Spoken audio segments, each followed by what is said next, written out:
of you have had the chance to hear Michael talk before, and I've actually posted this on social media.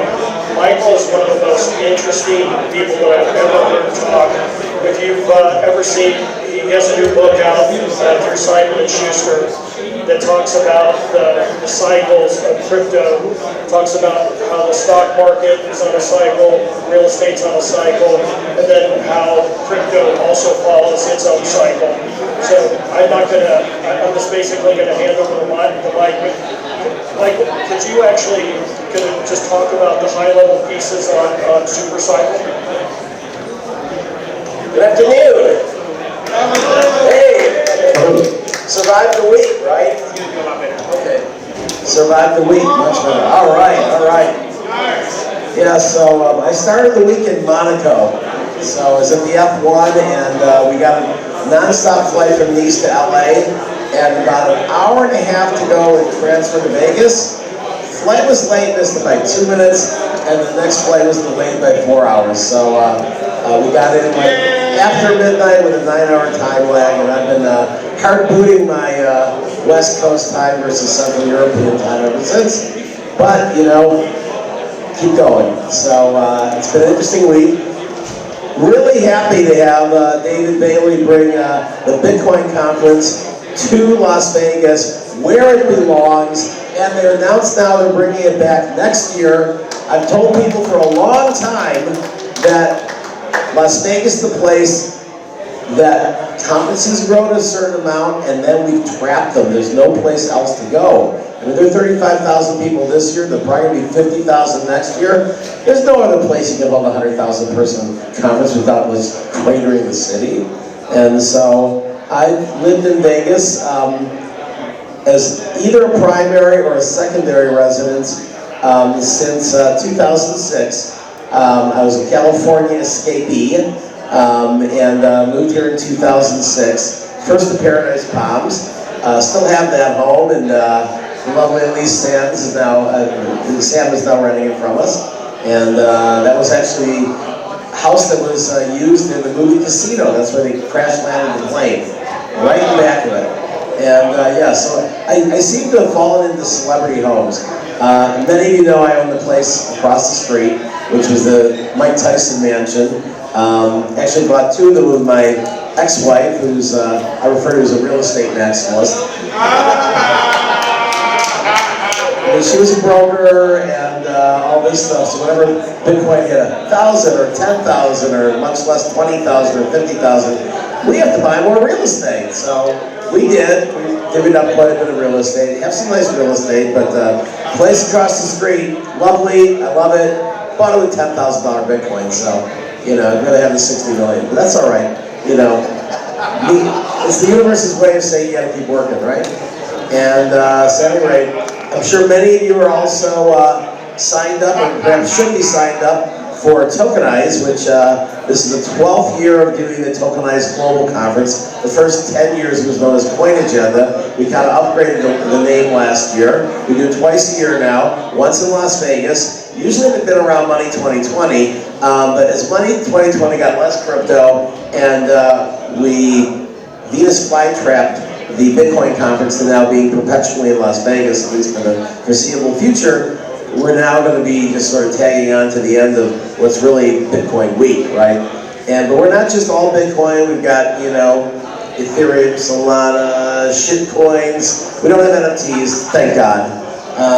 But you know, all sorts of other things. So it's the next 2.5 days. I know there's a lot of investors in the room. If you're an accredited investor, you can get in for free. If you're $1,750 otherwise, or $3,500 for the VIP. But if you're a accredited investor, just go across the street, say you're an accredited investor, and basically just ask you to go and talk to 4 startups during the 2 days. That's all. Because we do have some great startups as presenting sponsors. We have a investor lounge upstairs. It's air conditioned, and yeah. And then tonight for the opening party, we actually have both backyards open. Still finalizing the divvying of property between me and my ex, but I did have a little strategic advantage in that her property has no way of emptying trash to the front without going through my property. So my deal is I get to use her backyard for events when I want, so. Including tonight, so we're gonna have both the, house that Tyson lived in with his tigers and the place next door where his entourage lived. And I'm told one of his entourage got bitten by one of the tigers, but maybe an urban myth. At any rate, but they're both iconic properties and literally directly across the street. So any questions, ask me. Otherwise, just tell the guards at the gate that you came from here, you're an accredited investor. Otherwise, we do have tickets for sale. Las Vegas natives are half price, and $17.50 the door. It's $8.75 for Las Vegas natives. And if you're on the Crypto Mondays list, I think we discount even more. Any rate, so Bitcoin Super Cycle, now that I'm giving the plug for the conference. I got plenty of these, but all you have to do is just Google Bitcoin Super Cycle, Amazon, or my name, Michael Terpin, T-E-R-P-I-N. Labor Love, I've basically been talking about Bitcoin is a great investment for traditional investors to diversify since early 2013. And I mentioned the book where I went to the New York Angels and told them about Bitcoin, and the price was $66. And I said I thought it was a life-changing experience and that you will not be sorry putting a couple $1,000s into Bitcoin. Not a single person in the room bought it. And yet they funded the startup that preceded me. A woman who rode in on a bicycle, said I've got a social bicycle app that's going to let you see where your friends are riding bicycles. And they're all looking and saying, well, how do you make money? Well, we're not sure yet, but maybe we'll do advertising. And that one got $10 million in funding. Not a single person in the room bought Bitcoin. Later in the decade, the New York Angels asked, what is your biggest regret of not investing? Bitcoin came in number 2. What was number 1? The head of the New York Angels invested $100 grand at a $1.5 million valuation for a pre-seed of a company called Pinterest. He could not get anyone else in the group to invest. It went public for $15 billion. So as of 2020, it actually outperformed Bitcoin. I think Bitcoin's better now. Pinterest is down, Bitcoin's up. Bitcoin will always be up as long as every cycle, Satoshi put this in the white paper, as long as the amount of new people buying Bitcoin to use it or buying Bitcoin as a store of value exceeds the new Bitcoin, the price has to go up. And the fair market price of Bitcoin, I call it the Goldilocks price, is the halving date. If you look at every halving, we've had 4 of them so far, and you look at the rearview mirror, you can see when the bubbles were crazy and it was overvalued, and so it was obviously overbought. You can see usually 1 year later when the bubble pops, the media says Bitcoin's dead, retail runs for the hills, they buy high and sell low. Gee, that's a great way to make money. And that's the best time to buy it is right after capitulation. Even the whales don't buy it. They wait about 4 to 6 weeks. You can track this online. Last time it hit bottom at 15K, and the whales started buying at 18K. Still a pretty damn good investment. But if you figure that the Goldilocks price of Bitcoin was the halving, that means the fair market value price, 2012, $12. 2016, 670, about 50x. 2020, 8,700, and 2024, 64,000. Where will it be in 2028? All we know is the halving price will be up from 64. Worst case, I think it'll probably be around maybe 120 to 150 range. Because what will happen is this year, if the cycles repeat, what I call 4 seasons of Bitcoin, we should end the year with neutral macro around 200K, basically 3x the halving price. If it's higher than that, because the macro could go as high as 240, and if it goes any higher than that, we've begun the super cycle. So Michael, because you were talking specifically about Bitcoin, talk a little bit about alts and some of the other smaller coins. I've said for many years, I don't think CZ copied me, he said something similar a few years later. I've said it for years, when Bitcoin gets some cold, altcoins get pneumonia. And a lot of them die. And all altcoins, including Ethereum, follow the path of Bitcoin. So the halving cycle causes the cycles for alts, for venture capital investment. It's the most important part of the ecosystem. Not interest rates, not M2, it's the halving. And the halving creates these 4-year cycles. Actually been about 46 months so far. So it's not 4 years, it's 210,000 blocks. And so far it's been a little bit less, but each time it gets, I mean, last time it was 47 months, we may actually get to 48 months at some point. Which would be nice because I want to make sure that we keep, as long as possible, the halving in US presidential years. I don't think it was coincidence that Satoshi had the halvings in US presidential years. And you have capitulation in the midterms, because that's the bottom. And again, I don't know if the second one was intended or just seemed to happen, because again, the 4 seasons, you end up having Bitcoin spring is the day of the halving. It's when the seed of the new cycle is planted. We are now in cycle 5. There are 33 Bitcoin cycles. The last 10 will mine exactly 2.5 Bitcoin. Not 2.5 million, 2.5. That's it. The last 10 cycles, from 2100 to about 2140. 2.5 Bitcoin. You talk about supply shock? Live another 100 and something years and you'll learn about it. So, yay Brian Johnson, keep us alive for 300 years. But at any rate, for the next 20 years, we're still going to get to the point where we're like 99.9% distributed at the end of 20 years from now.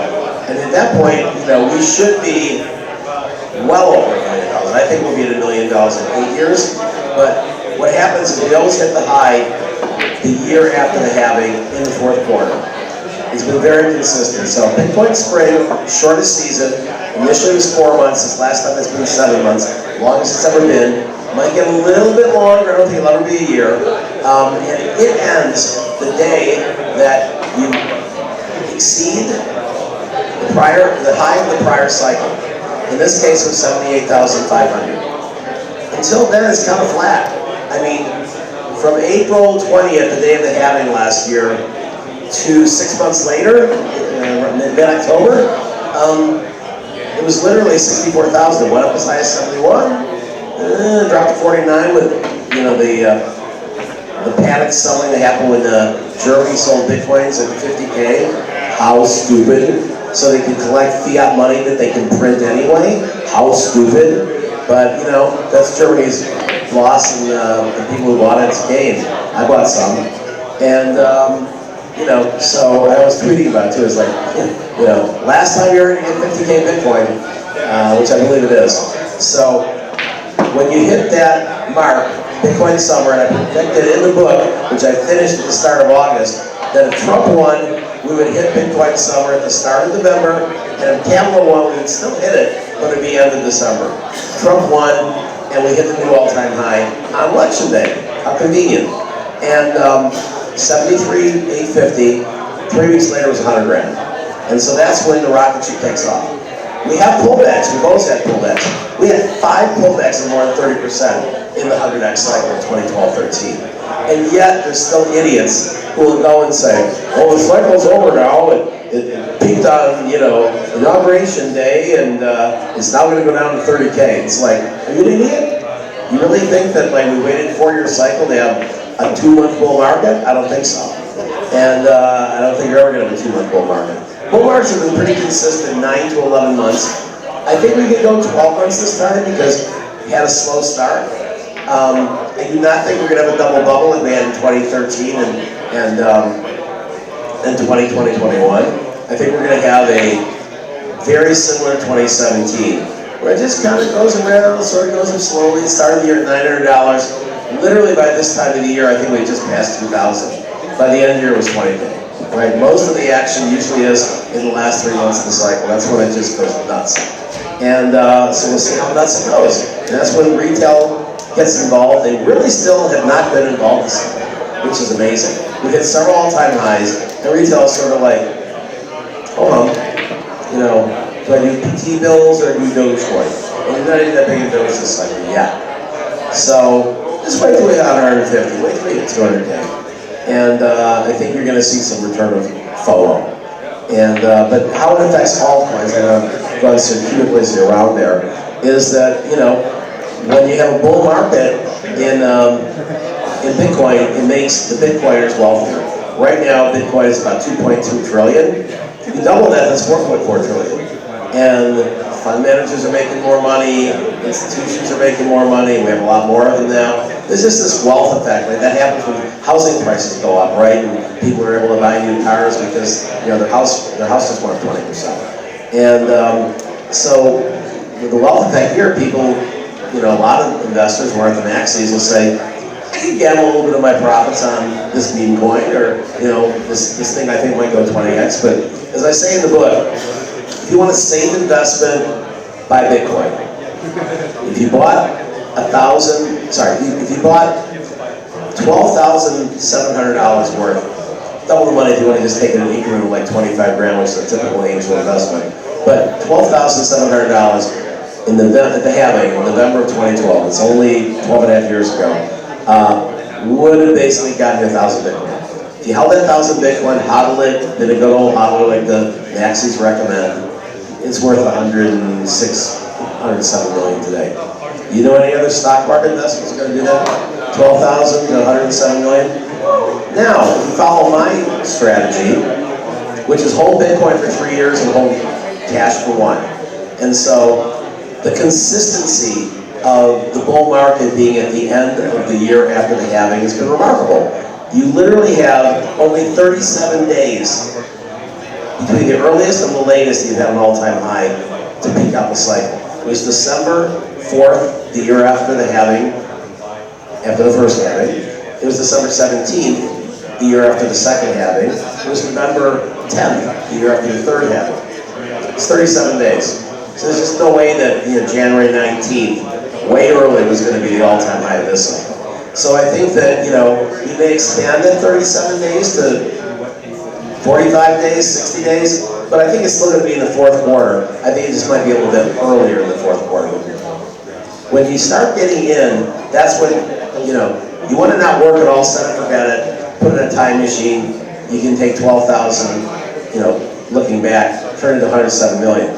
If you, however, you never pick the exact day, but if you dollar cost average, once you saw that you were in that time frame, and you started selling, you know, over the time frame of like, you know, November, December, January, or October, November, December of 2013, you would have come in about $1,000. Not 1,270 or whatever, I think it was 1,242 was the all-time high, but 1,000. So your $12,000 investment in 1 year would have gotten you $1 million, right?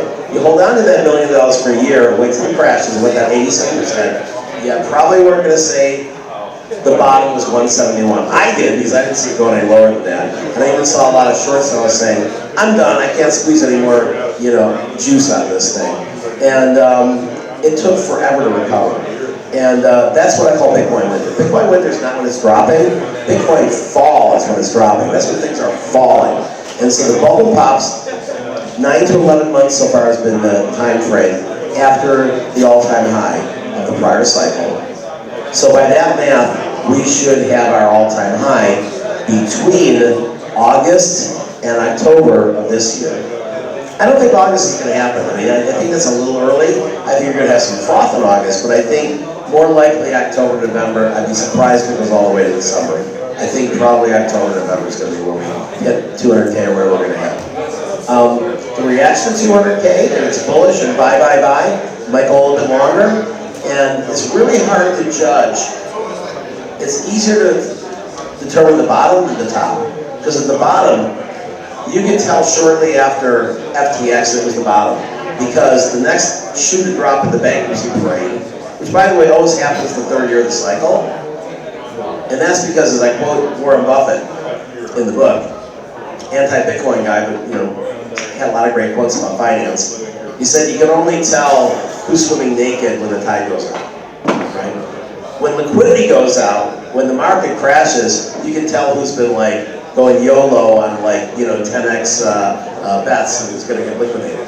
And that's what happened to Celsius, that's what happened to Terra Luna, that's what happened to BlockFi, that's what happened to Voyager, that's what happened finally to FTX. A little dash of fraud thrown in, right?